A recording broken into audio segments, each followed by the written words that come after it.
So welcome to Rewired Crowns. I'm guest, but this is our very first episode, and I'm here with my baby girl, my baby, Jaylynn. And so today we just want to do like a mother and daughter talk, because I really believe that a lot of times some of the things that we're experiencing as adults is because of the things that we experienced during our childhood that we didn't address.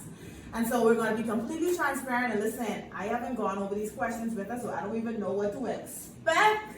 So I just want us to really Rewire Crowns is all about rewiring and unlearning some of the things that we learned that really wasn't serving us at all. And so I thought it was fitting to interview my daughter for us to just take a trip down memory lane to try to see some of the things that she may have experienced that I didn't even know. Because sometimes we really think we're doing an awesome job as parents, but we don't know how our actions are affecting kids as well as when I was a child. You know, some of the things that I experienced, my parents probably didn't know affected me in certain ways. And so we're going to do an icebreaker, right?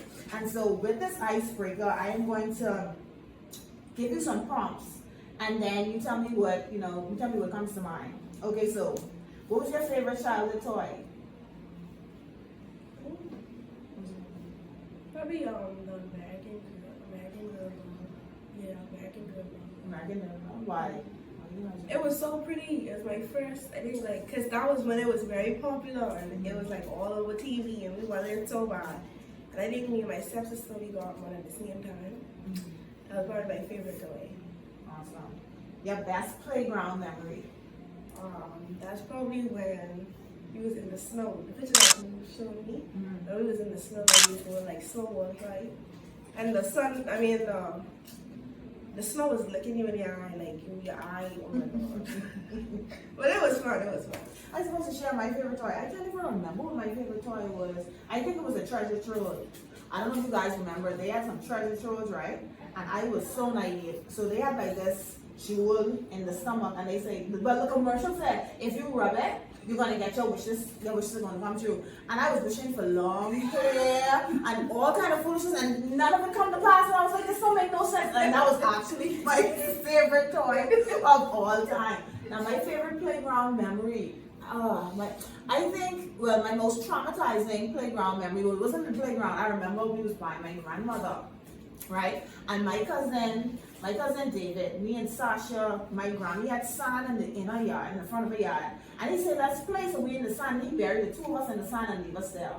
And sand is so heavy, we was there for a long time. That was very traumatizing. And I think it was Sasha. And I was like, we couldn't come out of that sand for nothing. And he'd leave us there. And when my granny came, she said, you're so stupid. Why y'all let him bury on the sand? I didn't know that sand was as heavy as that. And we couldn't get out. And the sun was hot. Like, I think that's my most traumatizing. That's my most traumatizing childhood memory. You remember that.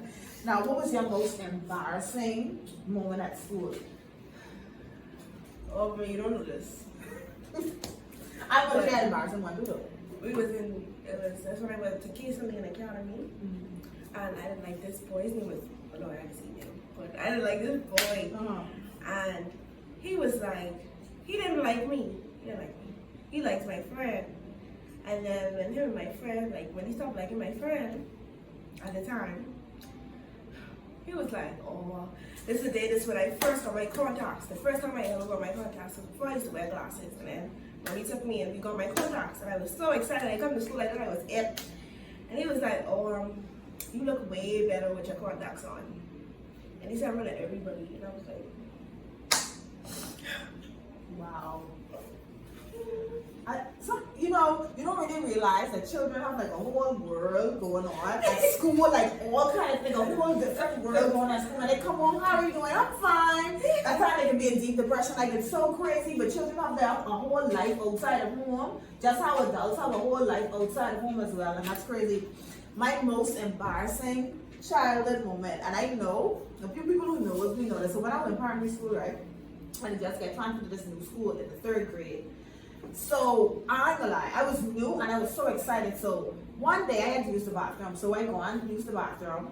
I had to pee, all right? I go on, I use the bathroom. So embarrassing, oh my god. So I pee, right? And I pee and I hurry, and I didn't even wipe. I just hurry and pull up my panties, right? When I go in class, I walk past this boy. He said, "You smell pissy." when mother's sick, let me tell you something. I wanted to break down and cry, and guess what? He know. Listen, Nina was laughing over to this day. Frank, I already.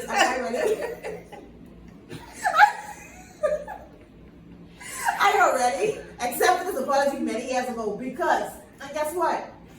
Yeah, I know I'm not gonna say that, but he apologized. But that stuck with me. That was my, and ever since that day, I used to double wipe because you know. He ain't nobody gonna send it to me ever again. I smell good. So that was like a very embarrassing moment. That was a very embarrassing moment for me. This is my thing. I didn't want my children to have the life that I had, right? And I didn't want them to walk through some of the hard times that I walked through, through like molestation and all that different stuff. And I was very, very protective. I still am very, very protective, right? Very, like, I didn't want them to go, like, I don't care, like, just, and Jaylynn was my first child. So, she got the brunt of it, right? Experiment child. I'm a first child too, on my mommy's side. So, yes, first children are the experiment because you really trying to understand this whole parenting thing. So, you know, you have a lot of hit and misses, plenty misses, you know, but a few home runs. And so, you know, like growing up, like because I think I told you about some of the things that I experienced as you became a teenager, because I didn't want to burden you with all of that as well. But how was it like, because now my baby is about to be 19, she then graduates, experiencing the adult life now. And so like, how was it for you growing up? It wasn't bad at all. It really wasn't bad at all. I think I got to experience a lot of things that you didn't get to experience. Like going on a plane at my young age and being able to travel to different states and stuff like that. Being able to experience different things. So I don't think my childhood was bad. Yeah, I had some up and downs for sure, but I pretty much, majority of my childhood I did enjoy. I would say that. Majority of my childhood I did enjoy. I had a lot of things. So how was it how I had you like so tight? I didn't like that. Held you so tight. I did not like that at all. Like how did like tell us about like how did you experience it? Like how did it make you feel? Everybody was going out to their friends' parties, and you know this is the time where like we was away. So like when everybody was going to their friends' parties, and I was like, "When we able to go?" He's like, "Oh no, we don't know them." And I was just like, "Oh." And even when we was over here, when people was having sleepovers, we were no. I still feel like it was no, you ain't going to no sleepover. Like I remember when the church had a sleepover, and I go on to the sleepover, and literally 1 o'clock at night after my mommy shift, she come for me. She wake me up. She let's go. I'm like, oh my god. When everybody getting up to go have breakfast, and their parents come up, and I'm like, we gone? And I really thought that I was having a sleepover, you know, when we say, yeah, you could go, I was so excited. It's my first sleepover ever at the church. And I go down, so he wake me up, and I think. But you know, I think a lot of it has to do, like, even aside of my childhood being a police officer and understanding the things that happen, it really, that just was like a double whammy for you, Jaylynn, because it's like you see, you know what's going on, like certain things that other people don't know what's going on.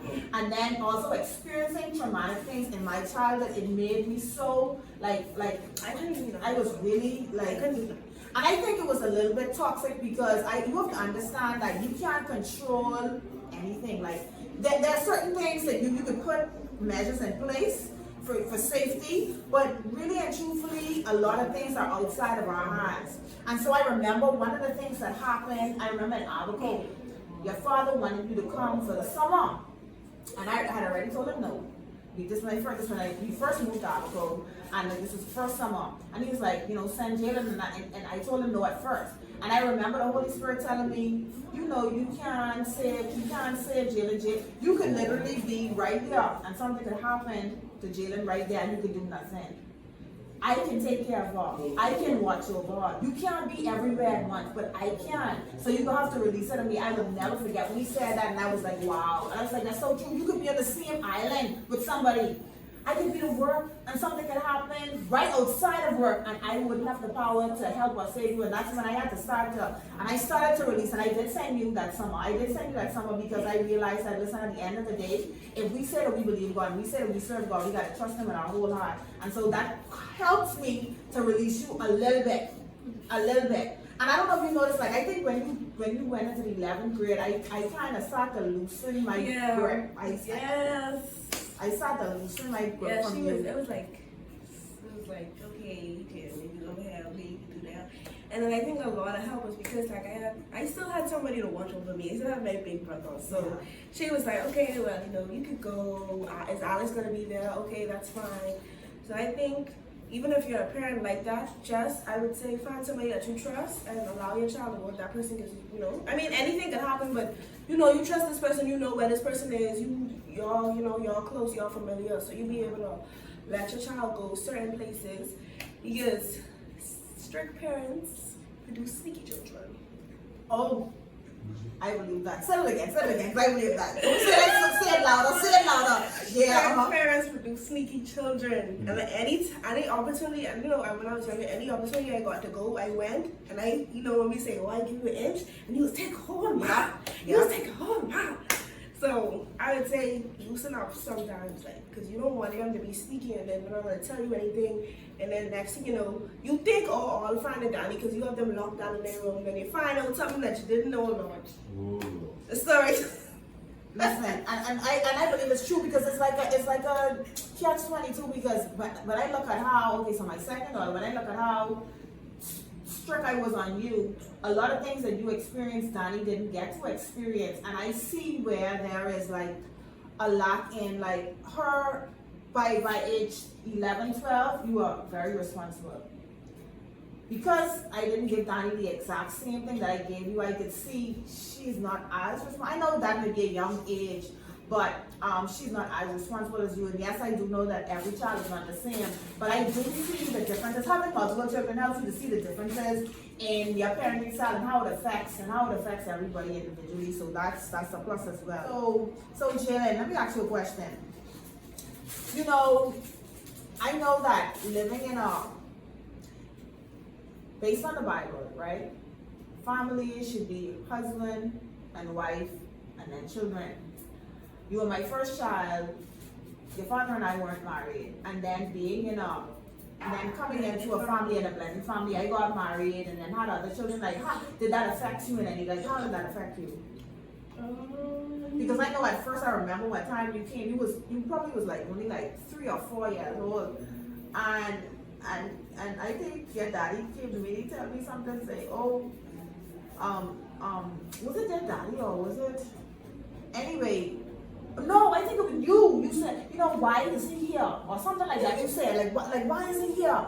And I was like, oh my God, people are saying, you might think I'm telling you something or whatever. Like, how did it make you feel being in a blended family? I mean, I came in a blended family like really young. So it didn't affect me as much when I was younger. I was like, oh, okay. Like, it's fine. But like, as I got older, like, it was a period of time where I wanted my mommy and daddy to be here. But mommy said that wasn't happening, so I kind of got over it. So, but as I got older, it wasn't bad for me on your side. It wasn't bad for me on like my mommy's side. My daddy's side is blended as well, but it wasn't bad for me on your side at all. Just like as I became a teenager, that's probably when it got difficult. But like from 2 to like 12, it wasn't bad for me at all. Like it was a pretty good environment. I had pretty good support from my stepfather, so it wasn't bad during that time. Okay. So, like, what would you do differently if okay, so I experienced a blended family in a sense, right? And I know I hated it, honestly. I hated it because I didn't really appreciate the person that was in my mother's life, basically. I didn't really appreciate it. I didn't like how I was being treated. I didn't like how he treated her. And so it really caused me, because honestly, growing up caused me never to even desire marriage. Like it's only by the grace of God that I got married, because I never had a desire to be married, because I always saw marriage as a way where men use they use it to control women. I wanted to be independent. I didn't really want anybody to do anything for me because it was like, you're going to use this because this is what I saw. This is, you're going to use it against me and all of that. Like, what is your perspective on marriage? How do you desire to be married? I do, but I think it'll be a long time because you just never know who people really are. And that's what scares me. Because you think you know a person, and then when you get married to them, and you're going to get them so long, and then you be like, oh wow, I didn't really know you like that. And then especially growing with people, because as you get older, your perspective on other things change. So you might be okay with that person's perspective now, but then when y'all get married and y'all get older and their perspective change, you might not be okay with it then. So it's what do we do? And then marriage is not just a piece of paper that you sign. It comes with a lot of things. So I feel I'm gonna get married, but I just want to make sure that I'm very mature and that I know the person that I'm getting married to. Because people think they know the person that they get married to, they really don't. They really don't. People can pretend for a very, very, very, very long time. But what I would say to that is, it's important for us to look at what people go through and get the nuggets out of their situation, but not make their situation yours. Just because someone else's marriage may not be going well does not necessarily mean that's going to be the same for you.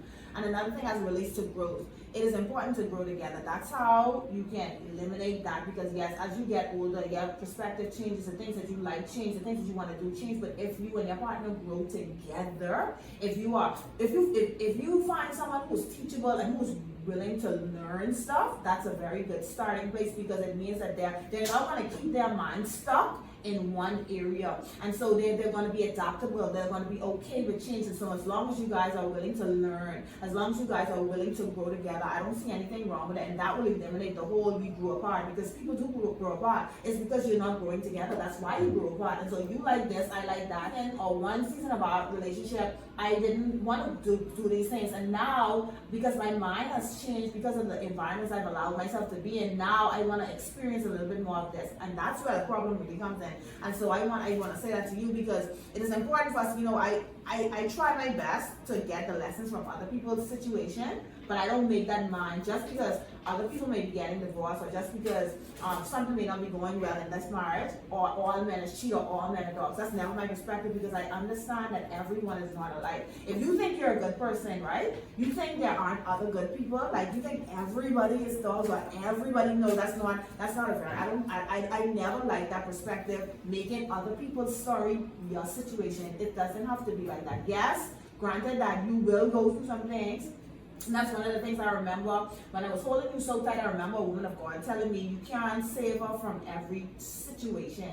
And that I was like, what? She said, you cannot save your daughter from every trial. There were some trials you had to go through, right? And because of those trials, it helped to develop the person that you are today. And so she's going to have to walk through some things on her own, because that's what God is going to use to develop a character. And I was like, wow. And that's when I started to just loosen the grip, when I realized I was trying to be God in your life, because I was trying to control where you go, how you move, but that's manipulation, and that's witchcraft in a sense, because I'm trying to control the outcome of a situation. I cannot do that. The only thing we can do as parents is to give them guidance, to lead them, and to ensure that we give them the tools that is necessary for them to have a productive life, so that when God asks us, did you tell Jaylynn this was wrong? Because it's one thing to see a child doing something wrong and not say anything about it, and it's another thing to tell them that this is wrong, and if they decide that they're still going to do that, you would have already given them the advice. And so God is not gonna, that blood is not gonna be on your hands, because you told her or you told him, and you let them know, what that particular thing was. And so I think, that is very, very important.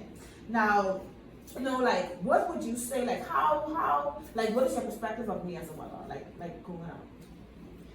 I thought Mia was very strict. I thought she was very strict, and she never let me do anything and let me go anywhere. I realized as I get older why she didn't let me do anything or go anywhere. But yeah, I thought when I was really young, I thought Mia was a cool mom. But as she got older, she was and then she started having more children. I was like, okay, okay, mommy, okay. Mm-hmm. And then I had to be the big sister, so like it was a change for me because it was like the show wasn't about me anymore. And if you know me, you know the show. Okay, the show needed to be about me. So when the show wasn't about me, it was a big adjustment. And I feel like that's every first child. Like when you realize, okay, it ain't about you anymore. Now you have to worry about your siblings first before you even worry about you. If your mommy and daddy step out, now you have to take care of them while they're gone. You know, stuff like that. But I would say, like now, I love my mommy. We have a really, really good relationship. She's like technically my best friend. I know when we was younger, she's like, oh, I'm your friend, I'm your friend. But she's like my best friend. Like, me and me, we don't talk a lot. But when we do, we definitely catch up. And I love being able to get advice from her. And I think our relationship definitely matured. You know, since we're not, live together. Yes. Usually when you live with your parents, they always say when your relationship is usually be better when y'all don't live together. Because when you live together, it's not that, But I love my mommy, and I think that our relationship definitely grew and it matured. And I could talk to my mommy with anything. It was a listen, with anything. That was a growing pain because some things she used to come tell me. I'd be like, look, I'm so happy that she, in my spirit, right away, I'm glad she feel comfortable to tell me, but why is she telling me that? I don't want to help no boy. I remember I used to work. Oh my God. I used to work and I got this call from mom. And she was crying her head off. Oh my God. I told her mom and I was ready to leave work. What's going on? Call the police. What happened? She got her first heartbreak. I put down the phone. Okay, so this is how it was to work. I was like this. She there. I said, put up. He break up with me. Now I ain't lying, right? I put my phone down for a second because there was relief because I thought someone had died or someone had done something so bad. I was sad because I understand this is the first thing, but I was relieved because I was like, my God, this is shit. But then I had to come back on the phone and compose myself and understand that, I went through that too. I had to talk her through it, and in my soul, all my toes was clenching. My fist was clenching why? I had to deal with this 4 times. I have 4 girls. I had to do this 4 times. Oh my God, my heart break. I was like, oh my goodness. And so, but I do appreciate that you feel comfortable enough to tell me. I didn't feel comfortable to tell my parents. I think they were going to slap me right in my head and say, go out. Honestly. Right? But I'm glad, and so I always say to people that I'm glad that you feel comfortable enough to tell me those things. Because one of the things I want you to know, no matter how far you go, because I'm like, one of my coworkers say you don't follow your children on social media, and I understand what they're talking about. Don't follow your children on social media because you would be texting them every second. Why you post this? What this mean? Yes, we always do not let me. Relax. I be doing all kind of prayers, Lord, just please, just make sure she find you and she know that you love her. So one of my coworkers say, for him, he just don't follow his children because the things they post to save yourself some heartache and some just stress. Don't follow your children. Just continue to pray for them and hope that they find, they go on the right path. And so, even as I lost my train of thought, but even as you as a daughter, I've seen the growth in you. I think 9th, 10th grade, Jaylynn saying she want to go away to college was like, hell no. She ain't ready. She ain't ready, right? But I think at the end of 11, going into the 12th grade, having conversations with you and seeing how your mindset has changed, because Jaylynn, I've always said about the selfishness, and I've seen the evolution in how you've always been very helpful. You have always, you were a better teenager than I was. I would definitely say that. You were definitely a better teenager than I was. But I've seen the growth in you. I've seen, and I'm very proud of you, the woman that you're becoming. I'm extremely proud of you. I want you to continue to follow your dreams, especially your God-given dreams, and never forget them, because I think it's important. That's what kept me. If my grandparents didn't take me to church or instill certain principles in me, I don't think my mindset would be where it is today, or I don't think I would be where I am today. So that's something that I hope and I pray that you continue on as well. And so listen, we running out of time. But it's so good. We have to do a part 2, Jaylynn. We definitely are going to have to do a part 2. But what advice would you give to to kids whose parents are very unbearable to them because they're very strict. Because now you were ready, you went through the times when it was strict and you didn't understand, but now growing up, you have a better appreciation of why I was kind of the way I was. You know, what advice would you give them as they're navigating through this season? They want to go, but parents says no, and they don't understand why. I think a lot of things that you said no to was probably for the best, because when I look at like people my age, they got like 13 piercings and sleeves, and they don't do half of the things adults ain't even probably do yet. It's like, okay, I understand, mommy, I understand. But my advice would probably be like, talk to your parents about it. Now, some people parents are so difficult, I'm not even lying. I wouldn't even know what to say to people who have really difficult parents. But talk to your parents about it and just show them that you're responsible, and then time is go fast. So next thing you know, you're 18, and if they let go of you then they're probably in the best environment for you. But still express to them how you feel and your concerns, and then you'll have a one-on-one conversation. But people who can't talk to their parents, find someone who, because at the end of the day, you still have like your brother, and you still have your stepsister. I don't want to say stepsister. my sister. Your sister, to talk to who are like in your age. So finding someone you can trust to talk to. Yes, I think that's very you can't talk to your important. We had a whole clique. Me, my brother, and my sister, we had a whole clique. Like, we was a clique. We used to gather at dinner. We used to have our separate dinner from the family. We used to go in the garage and we used to sit down and have our tea and talk to people. Talk about our stresses, talk about our problems, talk about our parents, and that was therapy. I'm telling you, that was therapy, because it's like you because at the end of the day, we wasn't going through it alone. We had somebody to go through it with. So if you have a sibling, that probably might be trauma bonding. It's not good, but it definitely got us through like what we had to get through, because trauma bonding for us, it was really the best, because you know what it is, you had a long day. And mind you, we all living in the same house, but all of us going through different things. Yeah. So when it was time for us, we didn't take our shower, we would come downstairs and eat. And we sitting down talking, it's like, wow, like this, you going through that today, you wouldn't believe what happened to me. Like, you know what I'm saying? It was really good. Like, it was really good. It really helped us. Yeah, having someone to talk to is definitely something. Now, we ain't saying that peasants and sleeves are wrong. It's like, I just No, feel like... No, it's not wrong. Not at all. No, I'm not saying it's wrong, because I know how some people is doing things, right? Yeah. Because I have but 2 tattoos, Yeah. and I get have it an wrong for that. ex-person, so... Because Tani, Eden, and Eris will know why I only have Jaylynn name on me. They ready for me. I say, oh my goodness, they ready for me. The first. So we're not saying that person are wrong. We're just saying, I think, you know, when you're an adult, these are the things that you should be worried about. We And, talking like, you know, like when you're really, a child, really young, you get more stuff. So yeah, because I think the first time you asked me to get a second pair, and I think I say 6, but I said you could do it at 16, but I think your daddy didn't want you to get it done at 16, and then you got it at 18 when you turned 18. So yeah, and to each its own, you know, to each its own. Yeah, everybody's parents different. Everybody's parents different. So, Jaylynn, listen to me. We have to go because time is gone, right? So we have to do a part 2. But thank you so much for being a part of my very first episode. Again, I am extremely proud of you. And Jaylynn, listen, Jaylynn, look, before we go, so Jaylynn decided that she don't want to go to college. Cool.